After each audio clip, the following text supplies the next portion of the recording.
Welcome to our first video in the series on exporting terrains generated with Trian 3D Builder to different formats. Today, we'll introduce the terrain we'll use in the upcoming videos. That's a 35-hectare terrain featuring grasslands, forests, a lake, a road network, houses, and commercial areas. Selecting a road in the vector tree highlights it in all views. Pressing F6 accesses the WYSIWYG view for direct editing of components like crossings and lanes. To add objects to a crossing, select it, go to the Roads menu, and use the Place Crossing Objects function. Set the position, direction, and model, and confirm. The new elements will appear in an auto-created folder and in the viewport if you activate WYSIWYG. For roadside objects, we have details like patches, manholes, and benches added in the modifier stack.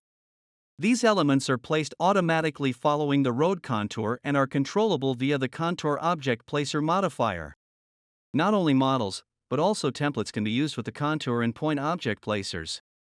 The Vector Template modifier lets us place pre-made templates, which can be randomized to avoid repetition and increase realism. Trian 3D Builder allows you to create high-quality 3D terrains, ideal for digital twins and simulation environments. It imports various data types automatically and offers extensive editing options and all the required assets. We can see here the power lines, for example, that use a contour object placer and an object connector for the connecting cables. For exporting, we use specific modifiers like the modifier object type for object classification, or the Trian material type template for material and sensor classification.